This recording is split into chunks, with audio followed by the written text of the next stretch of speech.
Hello friends, welcome to smile talk paramedical channel. Friends, prize ಮನಿಗೆ apply ಮಾಡುವಂಥ ವಿದ್ಯಾರ್ಥಿಗಳಿಗೆ price ಮನಿಗೆ ಸಂಬಂಧಿಸಿದಂಥ ಒಂದು ಗುಡ್ ನ್ಯೂಸ್ ಅಪ್ಡೇಟ್ ಆಗಿದೆ.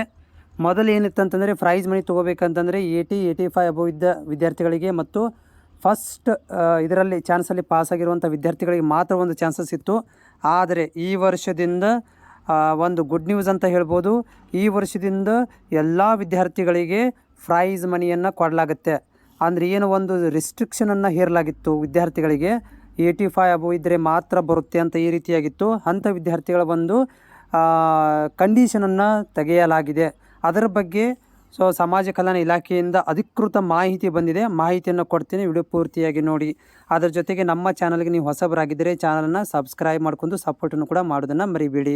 ಅದರ ಜೊತೆಗೆ ನಿಮ್ಗೆ ಏನಾದರೂ ಈ ಒಂದು ಆದೇಶ ಬೇಕು ಅಂತಂದರೆ ನಮ್ಮ ಟೆಲಿಗ್ರಾಮ್ಗೆ ನೀವು ಜಾಯಿನ್ ಆಗ್ಬೋದು. ಅಲ್ಲಿ ನಾನು ನಿಮಗೆ ಏನು ಮಾಡ್ತೀನಿ ಅಂದರೆ ಈ ಒಂದು ಆದೇಶವನ್ನು ನಿಮಗೆ PDF ಕಳಿಸ್ಕೊಡ್ತೇನೆ. ಫ್ರೆಂಡ್ಸ್, ಇಲ್ಲಿ ನೋಡ್ಬೋದು ಏನು ಕೊಟ್ಟಿದ್ದಾರೆ ಅಂತಂದರೆ ಇಲ್ಲಿ ವಿಷಯ SSLC ಮತ್ತು ಮೆಟ್ರಿಕ್ ನಂತರ ಕೋರ್ಸ್ಗಳಲ್ಲಿ ಪ್ರಥಮ ಪ್ರಯತ್ನದಲ್ಲಿ ಪ್ರಥಮ ಶ್ರೇಣಿಯಲ್ಲಿ ಉತ್ತೀರ್ಣರಾದ ಪರಿಶಿಷ್ಟ ಜಾತಿ ವಿದ್ಯಾರ್ಥಿಗಳಿಗೆ ಪ್ರೋತ್ಸಾಹ ಧನವನ್ನು ಕಾರ್ಯಕ್ರಮದ ಆದೇಶ ದಿನಾಂಕ 2/12/2026 ರದ್ದುಪಡಿಸುವ ಬಗ್ಗೆ. ಅಂದರೆ ಏನು ಒಂದು ಈ ಆದೇಶವನ್ನು ಕೊಟ್ಟಿದ್ದರು ಹಿಂದೆ 2023ರಲ್ಲಿ, ಅದನ್ನು ರದ್ದುಪಡಿಸುವ ಬಗ್ಗೆ ಈ ಒಂದು ಮಾಹಿತಿ ಇದೆ. ವಿಡಿಯೋ ಪೂರ್ತಿಯಾಗಿ ಕೇಳಿ. ಇಲ್ಲಿ ಏನು ಹೇಳಿದ್ದಾರೆ ಅಂದರೆ ಪ್ರಸ್ತಾವನೆಯಲ್ಲಿ ಮೇಲೆ ಓದಲಾದ ಅಂದರೆ ವಿಷಯ ಮೇಲೆ ಓದಲಾದ ಉಲ್ಲೇಖ ಕ್ರಮ ಸಂಖ್ಯೆ 1ರ ಸರ್ಕಾರದ ಆದೇಶ ನಿಯಮಾನುಸಾರ ಏನು ಮಾಡಲಾಗಿದೆ ಅಂತಂದರೆ ಈ ಒಂದು 23/8/2023 ಆದೇಶವನ್ನು ರದ್ದುಪಡಿಸಿ 23-24ನೇ ಸಾಲಿನ ಶೈಕ್ಷಣಿಕ ಸಾಲಿನಿಂದ ಜಾರಿಗೆ ಬರುವಂತೆ, ಅಂದರೆ 23-24 ಸಾಲಿನಂತೆ ಬರುವಂತೆ SSLC ಹಾಗೂ ಮೆಟ್ರಿಕ್ ನಂತರ ವಿದ್ಯಾರ್ಥಿಗಳ ಕೋರ್ಸ್ಗಳಲ್ಲಿ ಪ್ರಥಮ ದರ್ಜೆಯಲ್ಲಿ ಉತ್ತೀರ್ಣರಾದ ಪರಿಶಿಷ್ಟ ಜಾತಿಯ ವಿದ್ಯಾರ್ಥಿಗಳಿಗೆ ಆನ್ಲೈನ್ ಮೂಲಕ ಅರ್ಜಿ ಪಡೆದ ಅರ್ಹ ವಿದ್ಯಾರ್ಥಿಗಳಿಗೆ ಆಧಾರ್ ಜೋಡಣೆ ಬ್ಯಾಂಕ್ ಖಾತೆಗಳಿಗೆ DBT ಮೂಲಕ DBT ಮುಖಾಂತರ ಪ್ರೋತ್ಸಾಹಧನವನ್ನು ಮಂಜೂರು ಮಾಡಲು ಕೋರ್ಸ್ಗಳನ್ನು ವಿಂಗಡಣೆ ಮಾಡಿ ಪ್ರತಿಯೊಂದು ಕೋರ್ಸ್ಗಳಲ್ಲಿಯೂ ಕೋರ್ಸಿನಲ್ಲಿ ವಿದ್ಯಾರ್ಥಿಗಳು ಪ್ರೋತ್ಸಾಹಧನ ಯೋಜನೆ ಪಡೆಯಬೇಕಾದ ಕನಿಷ್ಠ ಅಂಕ, ವೆರಿ ಇಂಪಾರ್ಟೆಂಟ್ ಇದು, ಕನಿಷ್ಠ ಅಂಕಗಳ ಅರ್ಜಿ ಸಲ್ಲಿಸಲು ಗರಿಷ್ಠ ಆದಾಯ ಮಿತಿ ಮತ್ತು ವಿದ್ಯಾರ್ಥಿಗಳಿಗಿರಬೇಕಾದ ಅರ್ಹತೆ ಮಂಜೂರಾತಿ ವಿಧಾನ ಮಾರ್ಗಸೂಚಿಯನ್ನು ಪರಿಷ್ಕರಣೆ ಆದೇಶ ಹೊರಡಿಸಲಾಗಿದೆ. ಅಂದರೆ ಏನು ಒಂದು ಕನಿಷ್ಠ ಒಂದು ಅಂಕ ಇರಬೇಕಂತ ಹೇಳಿದ್ರು, ಆಮೇಲೆ ಆದಾಯ ಇರಬೇಕಂತ ಹೇಳಿದ್ರು, ಅದನ್ನು ಪರಿಷ್ಕರಣೆ ಮಾಡಿ ಆದೇಶವನ್ನು ಹೊರಡಿಸಲಾಗಿದೆ. ಏನಿದೆ ಪರಿಷ್ಕರಣೆ ಅಂತಂದರೆ ಮೇಲೆ ಓದಲಾದ ಕ್ರಮ 2ರ ಒಂದು ಆಯುಕ್ತರ ಸಮಾಜ ಕಲ್ಯಾಣ ಇಲಾಖೆ ಏಕಕಡತ ಪ್ರಸ್ತಾವನೆಯಲ್ಲಿ ಉತ್ತಮ ಸಾಧನೆ ಮಾಡಿದ ಪರಿಶಿಷ್ಟ ಜಾತಿಯ ವಿದ್ಯಾರ್ಥಿಗಳಿಗೆ ಉನ್ನತ ವ್ಯಾಸಂಗ ಮಾಡಲು ಪ್ರೇರೇಪಿಸುವ ಸಲುವಾಗಿ ಪ್ರೋತ್ಸಾಹಧನ ನೀಡಲಾಗುತ್ತಿದೆ. ಅದರಲ್ಲಿ ಅನೇಕ ವಿದ್ಯಾರ್ಥಿಗಳು ಅತ್ಯಂತ ಬಡ ಹಿನ್ನೆಲೆಯಿಂದ ಒಂದು ಪ್ರಥಮ ಪ್ರಯತ್ನದಲ್ಲಿ ಪ್ರಥಮ ಶ್ರೇಣಿಯಲ್ಲಿ ಉತ್ತೀರ್ಣರಾದವರಿಗೆ ನೀಡಲಾಗುವ ಪ್ರೋತ್ಸಾಹಧನದಿಂದ ಉನ್ನತ ವ್ಯಾಸಂಗದಲ್ಲಿ ಅಗತ್ಯವಿರುವ ಅಧ್ಯಯನ ಸಾಮಗ್ರಿಗಳು ಹಾಗೂ ಕಾಲೇಜು ಶುಲ್ಕವನ್ನು ಪಾವತಿಸಲು ಬಳಸುವುದರಿಂದ ಆದೇಶ ಸಂಖ್ಯೆ ಇದನ್ನು ಏನಿದೆ ಇಲ್ಲ ಇದನ್ನು ಈ ಆದೇಶವನ್ನು ಹಿಂದೆ ಜಾರಿಯಲ್ಲಿದ್ದ ಆದೇಶವನ್ನು ಮುಂದುವರಿಸಲು ಸೂಕ್ತ ಆದೇಶ ಹೊರಡಿಸುವಂತೆ ಕೋರಿ ಏಕಕಡತದಲ್ಲಿ ಪ್ರಸ್ತಾವನೆ ಸಲ್ಲಿಸಲಾಗಿದೆ.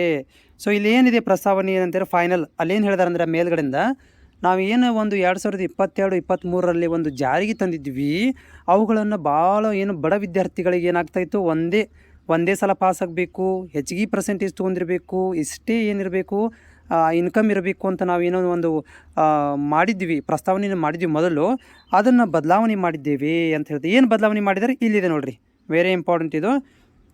ಪ್ರಸ್ತಾವನೆಯಲ್ಲಿ ವಿವರಿಸಿದ ಅಂಶಗಳನ್ನು ಹಿನ್ನೆಲೆಯಲ್ಲಿ SSLC ಮತ್ತು ಮೆಟ್ರಿಕ್ ನಂತರದ ಕೋರ್ಸ್ಗಳಲ್ಲಿ ಪ್ರಥಮ ಪ್ರಯತ್ನದಲ್ಲಿ ಪ್ರಥಮ ಶ್ರೇಣಿಯಲ್ಲಿ ಉತ್ತೀರ್ಣರಾದ ಪರಿಶಿಷ್ಟ ಜಾತಿ ವಿದ್ಯಾರ್ಥಿಗಳಿಗೆ ಪ್ರೋತ್ಸಾಹಧನ ನೀಡಲು ಪರಿಷ್ಕರಿಸಲಾದ ಸರ್ಕಾರ ಆದೇಶ ಸಂಖ್ಯೆ ಜಾರಿ ಇದೆಯಲ್ಲ, ಈ ಒಂದು ರದ್ದುಪಡಿಸಿದೆ. ಮುಂದುವರಿದು ಈ ಹಿಂದೆ ಜಾರಿಯಲ್ಲಿದ್ದ ಸರ್ಕಾರದ ನಿಯಮ ಸಂಖ್ಯೆ, ಅಂದರೆ ಇದೇನು ಕೊಟ್ಟಿದ್ದಾರೆ ನಿಯಮ ಸಂಖ್ಯೆ ಕೊಟ್ಟಿದ್ದಾರಲ್ಲ, ಅದರ ಪ್ರಕಾರ ಪ್ರೋತ್ಸಾಹಧನ ಮಂಜೂರು ಮಾಡಲಾಗುತ್ತದೆ. ಏನು ನಿಯಮ ಇತ್ತು ಅಂತಂದರೆ ನಾನು ಹೇಳ್ಬಿಡ್ತೀನಿ ನಿಮಗೆ. ಏನಿತ್ತಂದರೆ 6 ಲಕ್ಷದವರೆಗೆ ನೀವು ಇನ್ಕಮ್ ಇದ್ದವರು ಅಪ್ಲೈ ಮಾಡ್ಬೋದು. ಜೊತೆಗೆ ಏನಂತಂದ್ರೆ ಅಂದರೆ 65ರಿಂದ ಹಳೆ ನಿಯಮದ ಪ್ರಕಾರ ಸೊ 65%ಕಿಂತ ಹೆಚ್ಚಿಗೆ ಇರೋರು, ಹೌದಾ, 65 ಸೊ 65%ಕಿಂತ ಯಾರು ಪಾಸ್ ಆಗಿರ್ತಾರೆ ಒಂದೇ ಅಟೆಂಪ್ಟಲ್ಲಿ ಅವರು ಕೂಡ ಇಲ್ಲಿ ಪ್ರಯತ್ನ ಮಾಡ್ಬೋದು. ಅದು ಹಳೆ ನಿಯಮ ಇತ್ತು. ಹಳೆಯ ನಿಯಮದಲ್ಲಿ ಏನಿತ್ತು ಅಂತಂದರೆ 60, 65, 75 ಒಟ್ಟು ಯಾರು ಅಪ್ಲಿಕೇಶನ್ ಹಾಕಿರ್ತಾರೆ ಅವ್ರುಗಳಿಗೆ ಏನು ಮಾಡಬೇಕಿತ್ತು, ಸ್ಕಾಲರ್ಶಿಪ್ಪನ್ನು ಕೊಡಬೇಕಂತಿತ್ತು. ಆ ಒಂದು ಸ್ಕಾಲರ್ಶಿಪ್ಪನ್ನು ಇಲ್ಲಿ ಏನು ಮಾಡ್ತಾಯಿದ್ದಾರೆ, ಕಂಟಿನ್ಯೂ ಮಾಡ್ತಾಯಿದ್ದಾರೆ. ಸೊ ಒಂದು ಹಳೆಯ ಆದೇಶ ಏನಿತ್ತು ಅಂತ ನಿಮಗೆ ತೋರಿಸಿಬಿಡ್ತೀನಿ. ಇಲ್ಲಿ ನೋಡ್ಬೋದು, SSLC 2020, 21, 22, 23ರಲ್ಲಿ ಏನು ಒಂದು ಆದೇಶ ಇತ್ತು, 60ಕ್ಕಿಂತ ಹೆಚ್ಚಿನ ಅಂಕಗಳನ್ನು ಪಡೆದ ಪರಿಶಿಷ್ಟ ಜಾತಿ ವಿದ್ಯಾರ್ಥಿಗಳಿಗೆ ಬ್ಯಾಂಕ್ ಖಾತೆಗೆ ನೇರವಾಗಿ ಹಣ ಜಮಾ ಮಾಡಲಾಗುವುದು ಅಂತ ಏನು ಒಂದು ಆದೇಶ ಇತ್ತಲ್ಲ. ಸೊ ಅದು 60ಕ್ಕಿಂತ ಹೆಚ್ಚು, 60ರಿಂದ ಅಂತ ಹೇಳಿದರು, 60ರಿಂದ ಮತ್ತು ಹಾಗೂ 79 ಅಂದರೆ 75ಕ್ಕಿಂತ ಹೆಚ್ಚು ಪಡೆದ ಪರಿಶಿಷ್ಟ ವಿದ್ಯಾರ್ಥಿಗಳಿಗೆ ನೇರವಾಗಿ ಹಣ ಜಮಾ ಮಾಡಲಾಗುವುದು ಅಂತ ಏನು ಒಂದು ಆದೇಶ ಇತ್ತಲ್ಲ, ಅದನ್ನೇ ಈಗ ತರಲಾಗಿದೆ. ಇದು ಒಂದು ಗುಡ್ ನ್ಯೂಸ್ ಅಂತ ವಿದ್ಯಾರ್ಥಿಗಳು ಹೇಳ್ಬೋದು. ಇದು ತುಂಬ ವಿದ್ಯಾರ್ಥಿಗಳಿಗೆ ಕೂಡ ಸಹಾಯವಾಗುತ್ತೆ.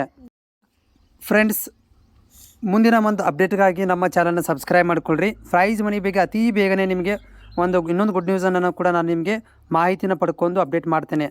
Thank you.